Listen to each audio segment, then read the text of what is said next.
വർഷം 2025 ജനുവരി. അലക്സും സോഫിയയും എർത്തിൽ നിന്ന് സ്പേസ്ഷിപ്പിൽ ഒരു യാത്ര പോവുകയാണ്. കെപ്ലർ 22b എന്ന എക്സോ പ്ലാനറ്റാണ് അവരുടെ ലക്ഷ്യം. അവിടെ ജീവനുണ്ടെന്ന് അവർക്ക് അറിവ് കിട്ടി. അവിടെ പോയി അത് ഉറപ്പിക്കുകയാണ് ലക്ഷ്യം. കെപ്ലർ 22b ഒരു എർത്തിലേക്ക് എക്സോ പ്ലാനറ്റാണെന്ന് അവർക്ക് നേരത്തെ അറിയാമായിരുന്നു. എർത്തിൽ നിന്ന് 600 ലൈറ്റ് ഇയേഴ്സ് അകലെയാണ് ഈ എക്സോ പ്ലാനറ്റ്. ലൈറ്റിന് വരെ 600 വർഷമെടുക്കും അവിടെ എത്താൻ. തങ്ങളുടെ ജീവിതകാലം കൊണ്ട് അവിടെ പോയി തിരിച്ചു വരാൻ സാധിക്കില്ലെന്ന് അവർക്ക് മനസ്സിലായി. അതിനാൽ അവർ സ്പേസ്ഷിപ്പിൻ്റെ സ്പീഡ് കൂട്ടാൻ തീരുമാനിച്ചു.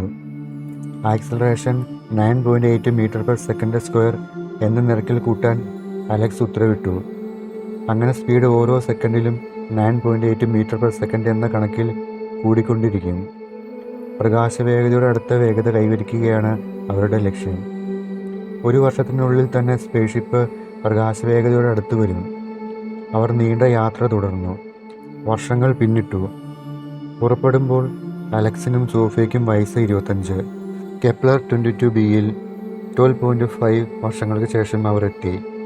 അവിടെ ജീവനുണ്ടെന്നതിനുള്ള തെളിവുകൾ അവർക്ക് ലഭിച്ചു. തെളിവുകളുമായി അവർ ഭൂമിയിലേക്ക് പുറപ്പെട്ടു. വീണ്ടും 12 വർഷങ്ങൾ കഴിഞ്ഞു. അവർ ഭൂമിയിലെത്തി. ഇപ്പോൾ വർഷം 2050. അലക്സിനും സോഫിയയ്ക്കും പ്രായം 50 വയസ്സ്. അതെ, എർത്തിൽ നിന്ന് പോയിട്ടിപ്പോൾ 25 വർഷങ്ങൾ കഴിഞ്ഞു എന്ന് അവർ തിരിച്ചറിഞ്ഞു. തങ്ങളുടെ കൂട്ടുകാരെ കാണാൻ അവർ ആവേശത്തോടെ സ്പേസ്ഷിപ്പിൽ നിന്ന് പുറത്തിറങ്ങി. എന്നാൽ അവർ കണ്ടത് മറ്റൊരു ഞെട്ടിപ്പിക്കുന്ന സത്യമായിരുന്നു. ഇപ്പോൾ എർത്തിൽ വർഷം 3228 അവരുടെ കൂട്ടുകാരെല്ലാവരും വർഷങ്ങൾക്ക് മുമ്പേ മരണപ്പെട്ടിരിക്കുന്നു. തങ്ങളുടെ ക്ലോക്കിൽ 25 വർഷമേ കഴിഞ്ഞിട്ടുള്ളൂ. എന്നാൽ എർത്തിൽ 1200 വർഷങ്ങൾ കഴിഞ്ഞിരിക്കുന്നു. ഇതെങ്ങനെ? താമസിക്കാതെ ആ ശാസ്ത്ര സത്യം അവർ തിരിച്ചറിഞ്ഞു. ഈ പറഞ്ഞത് ഒരു സാങ്കല്പിക കഥയാണെങ്കിലും എങ്ങനെയാണ് പ്രകാശവേഗതയുടെ അടുത്ത വേഗതയിൽ സഞ്ചരിച്ചപ്പോൾ അലക്സിൻ്റെയും സോഫിയയുടെയും ക്ലോക്കിലെ സമയം പതുക്കെയായത്? എന്താണ് അവർ മനസ്സിലാക്കിയ ശാസ്ത്ര സത്യം? Time dilation. അതെ, ആൽബർട്ട് ഐൻസ്റ്റീൻ ആണ് സ്പെഷ്യൽ തിയറി ഓഫ് റിലേറ്റിവിറ്റിയിലൂടെ ഈ ആശയം ആദ്യമായി മുന്നോട്ട് വച്ചത്. ഡിസ്റ്റൻസ്, സ്പീഡ്, ടൈം ഇവയെല്ലാം റിലേറ്റീവാണ്. എന്നുവച്ചാൽ നിങ്ങൾക്ക് ദൂരമോ വേഗതയോ പറയണമെങ്കിൽ ഒരു റഫറൻസ് പോയിന്റ് അല്ലെങ്കിൽ ഒരു റഫറൻസ് വേഗത ആവശ്യമാണ്. ഒരു പോയിന്റിലേക്കുള്ള ദൂരം പറയുകയാണെങ്കിൽ അത് എവിടെ നിന്നു അളക്കുന്നു എന്നതനുസരിച്ച് ഡിസ്റ്റൻസ് വ്യത്യാസപ്പെട്ടിരിക്കും. അതുപോലെ ഒരു കാറിൻ്റെ വേഗത നിങ്ങൾ പറഞ്ഞാൽ റോഡിൽ നിൽക്കുന്ന ആൾക്ക് തോന്നുന്ന വേഗതയല്ല ആ കാറിന് എതിരെ വരുന്ന വാഹനത്തിലിരിക്കുന്ന ആൾക്ക് തോന്നുന്ന വേഗത. എന്നാൽ കാറിനൊപ്പം ചലിക്കുന്ന ഒരാളെ സംബന്ധിച്ച് കാർ നിശ്ചലമായിരിക്കും. അതായത് സ്പീഡ് ആപേക്ഷികമാണ്. അതുപോലെ തന്നെയാണ് സമയവും. ഈ പ്രപഞ്ചത്തിൽ എല്ലായിടത്തും ടൈം ഒരുപോലെയല്ല അനുഭവപ്പെടുന്നത്. ഗ്രാവിറ്റി കൂടുതൽ ഉള്ളിടത്ത് ടൈം സ്ലോ ആകും. ഐൻസ്റ്റീൻ്റെ ജനറൽ തിയറി ഓഫ് റിലേറ്റിവിറ്റി പറയുന്നത് ഇതാണ്. ഇന്റർസ്റ്റെല്ലാർ സിനിമയിൽ ബ്ലാക്ക് ഹോളിൻ്റെ അടുത്തുള്ള മില്ലറിൻ്റെ ഗ്രഹത്തിൽ ചെന്നെത്തിയ കൂപ്പറിൻ്റെ സമയം വളരെ പതുക്കെയാണ് നീങ്ങിയത്. ബ്ലാക്ക് ഹോളിൻ്റെ അതിഭയങ്കരമായ ഗ്രാവിറ്റിയാണ് ഇതിന് കാരണം. കൂപ്പർ അവിടെ ചെലവഴിച്ച ഓരോ മണിക്കൂറും ഭൂമിയിൽ 7 വർഷങ്ങളായിരുന്നു. അതായത് ഗ്രാവിറ്റി കൂടുന്നതനുസരിച്ച് ടൈം സ്ലോ ആകും. സ്പീഡ് കൂടുന്നതനുസരിച്ച് സമയവും സ്ലോ ആകും. നമ്മുടെ അലക്സിനും സോഫിയയ്ക്കും സംഭവിച്ചത് ഇതാണ്. ഭൂമിയിലുള്ള ക്ലോക്കിൻ്റെ അപേക്ഷിച്ച് അവരുടെ സ്പേസ്ഷിപ്പിലുള്ള ക്ലോക്ക് പതുക്കെ നീങ്ങാൻ കാരണം അവർ സഞ്ചരിച്ചത് പ്രകാശവേഗതയുടെ അടുത്ത വേഗതയിലാണ്. പ്രകാശവേഗതയുടെ അടുത്ത വേഗതയിൽ സഞ്ചരിച്ചാൽ ടൈം സ്ലോ ആകും.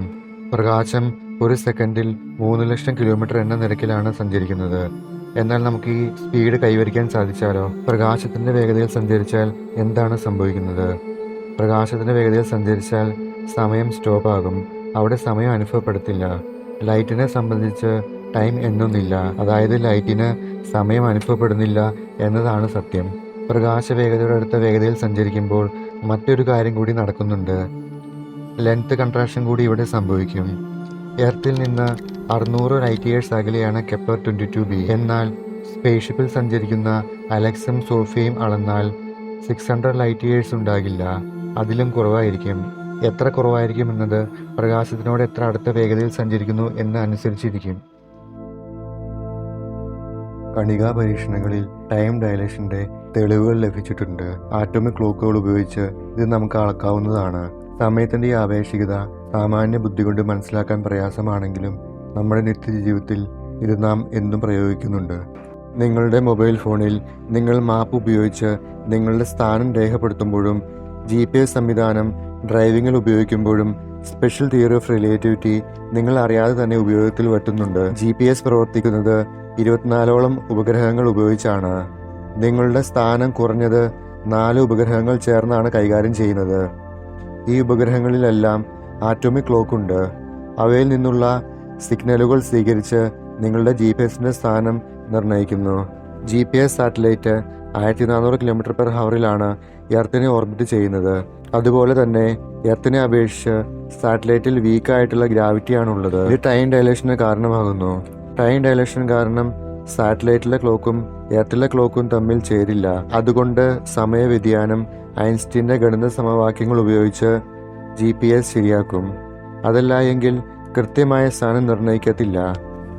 അതായത് ടൈം ഡയലേഷൻ വെറുമൊരു തിയറിയല്ല, അത് പരീക്ഷണങ്ങളിലൂടെ തെളിയിക്കപ്പെട്ടതാണ്. ഈ കാണുന്ന ടേബിളിൽ പ്രകാശ വേഗതയുടെ അടുത്ത വേഗതയിൽ സഞ്ചരിച്ചാൽ തിയറി ഓഫ് റിലേറ്റിവിറ്റി അനുസരിച്ച് വിവിധ നക്ഷത്രങ്ങളിൽ പോയി ഭൂമിയിൽ തിരിച്ചു വരാൻ എടുക്കുന്ന സമയം രേഖപ്പെടുത്തിയിട്ടുണ്ട്. ആൻഡ്രോമേഡ ഗാലക്സിയിലേക്കുള്ള ദൂരം 25 ലക്ഷം ലൈറ്റ് ഇയേഴ്സ് ആണ്. അതായത് ഇപ്പോൾ നമ്മൾ ആകാശത്ത് ആൻഡ്രോമേഡ ഗാലക്സി കാണുകയാണെങ്കിൽ അത് 25 ലക്ഷം വർഷം മുമ്പുള്ള ആൻഡ്രോമേഡ ഗാലക്സിയാണ്. 25 ലക്ഷം വർഷം മുമ്പ് അവിടെ നിന്ന് പുറപ്പെട്ട പ്രകാശമാണ് നമ്മുടെ കണ്ണുകളിൽ പതിക്കുന്നത്. നമ്മൾ ലൈറ്റിൻ്റെ സ്പീഡിൻ്റെ അടുത്ത സ്പീഡിൽ സഞ്ചരിക്കുകയാണെങ്കിൽ 57 വർഷം കൊണ്ട് അവിടെ പോയി തിരിച്ചു വരാൻ കഴിയും. കാരണം മുമ്പ് നമ്മൾ പറഞ്ഞതുപോലെ സ്പീഡ് കൂടുമ്പോൾ ടൈം സ്ലോ ആകും. അതുപോലെ ലെങ്ത് കൺട്രാക്ഷനും സംഭവിക്കും. സ്പേസ് ഷിപ്പിൽ സഞ്ചരിക്കുന്ന ഒരാൾക്ക് ഡിസ്റ്റൻസ് 25 ലക്ഷം പ്രകാശവർഷം ആയിരിക്കില്ല, അതിലും കുറവായിരിക്കും. 10 വയസ്സുള്ള ഒരാൾക്ക് തിരിച്ച് 57 വർഷം കഴിഞ്ഞ് 67 വയസ്സാകുമ്പോൾ ഇവിടെ എത്താൻ സാധിക്കും. എന്നാൽ അപ്പോൾ എർത്തിൽ 50 ലക്ഷം വർഷം കഴിഞ്ഞിട്ടുണ്ടാകും. മനുഷ്യവംശം തന്നെ പരിണമിച്ച് മറ്റൊരു ജീവിയായി മാറിയിട്ടുണ്ടാവാം. ഒരുപക്ഷെ അനന്തമായി പ്രപഞ്ചത്തിൽ യാത്ര ചെയ്യാൻ പ്രപഞ്ചം നമുക്ക് തരുന്ന വിദ്യയായിരിക്കാം സമയത്തിൻ്റെയും സ്ഥലത്തിൻ്റെയും ആപേക്ഷികത. മുൻപ് പറഞ്ഞതുപോലെ 9.8 മീറ്റർ/സെക്കൻഡ്² എന്ന അളവിൽ ആക്സിലേറ്റ് ചെയ്യുന്ന ഒരു റോക്കറ്റ് സങ്കല്പിക്കുക. ഇതിൻ്റെ വേഗത ഓരോ സെക്കൻഡിലും 9.8 മീറ്റർ/സെക്കൻഡ് എന്ന കണക്കിൽ കൂടിക്കൊണ്ടിരിക്കും. ഒരു വർഷത്തിനുള്ളിൽ തന്നെ റോക്കറ്റ് പ്രകാശവേഗതയുടെ അടുത്ത് വരും. ഭൂമിയെ അപേക്ഷിച്ച് പ്രകാശത്തിൻ്റെ വേഗതയുടെ 97% വേഗതയിൽ നാം സഞ്ചരിക്കുന്നു എന്നിരിക്കട്ടെ. ഇത്രയും സ്പീഡിൽ സഞ്ചരിച്ചാൽ പ്രപഞ്ചത്തിൽ വലിയ ഡിസ്റ്റൻസ് താണ്ടാൻ നമുക്ക് കഴിയും. ഉദാഹരണത്തിന് 20 വർഷങ്ങൾ റോക്കറ്റിൽ സഞ്ചരിക്കുന്ന ഒരാൾക്ക് 165 പ്രകാശവർഷങ്ങൾ അകലെയുള്ള നക്ഷത്രത്തിൽ പോയി ഭൂമിയിൽ തിരിച്ചെത്താം. ഇതേ കാലയളവിൽ എർത്തിൽ 335 വർഷങ്ങൾ കടന്നു പോയിട്ടുണ്ടാകും. സഞ്ചാരി തിരിച്ചെത്തുമ്പോൾ താൻ അറിയുന്ന ആരും ഭൂമിയിൽ ഉണ്ടാവില്ല. അതേസമയം അയാൾക്ക് വെറും 20 വർഷം പ്രായമേ കൂടിയിട്ടുണ്ടാവൂ. തൻ്റെ കുടുംബചരിത്രം നോക്കിയാൽ അനേകം കൊച്ചുമക്കൾ ഭൂമിയിൽ വന്നു പോയിട്ടുണ്ടാവും എന്നയാൾ കാണും. പ്രകാശവേഗതയുടെ അടുത്ത് സഞ്ചരിക്കാൻ കഴിയുമെങ്കിൽ നാം പോകാൻ സാധ്യതയുള്ള ഒരു നക്ഷത്രമാണ് ടീ ഗാർഡൻ സ്റ്റാർ. ഇതിന് ഭൂമിക്ക് സമാനമായ ഒരു ഗ്രഹമുണ്ട്. അതാണ് ടീ ഗാർഡൻ സ്റ്റാർ ബി. വെറും 12 പ്രകാശവർഷങ്ങൾ അകലെ മാത്രമാണ് ഇത് സ്ഥിതി ചെയ്യുന്നത്. ഇവിടെ ഏകദേശം 10 വർഷങ്ങൾ കൊണ്ട് ഒരു സഞ്ചാരിക്ക് പോയി വരാം. ഭൂമിയിലെ കണക്കനുസരിച്ച് സഞ്ചാരി തിരിച്ചു വരുന്നത് ഏകദേശം 27 വർഷങ്ങൾക്ക് ശേഷമായിരിക്കും എന്ന് മാത്രം. എന്തായാലും സഞ്ചാരിയുടെ കഥകൾ കേൾക്കാനായി 25 വർഷങ്ങൾ മാത്രം കാത്തിരുന്നാൽ മതി. പ്രപഞ്ചം വളരെ വിശാലമാണെങ്കിലും അവിടെയെല്ലാം എത്താൻ പ്രപഞ്ചത്തിൽ തന്നെ അനേകം കുറുക്കുവഴികൾ ഒളിഞ്ഞിരിപ്പുണ്ട്. പ്രകാശത്തിൻ്റെ വളരെ അടുത്ത വേഗതയിൽ സഞ്ചരിച്ചാൽ മാത്രമാണ് നമുക്കിതെല്ലാം സാധ്യമാകത്തുള്ളൂ. പ്രകാശത്തിൻ്റെ വളരെ അടുത്ത് വേഗതയാർജിക്കാൻ കഴിയുന്ന റോക്കറ്റുകൾ നമുക്കിതിന് ആവശ്യമാണ്.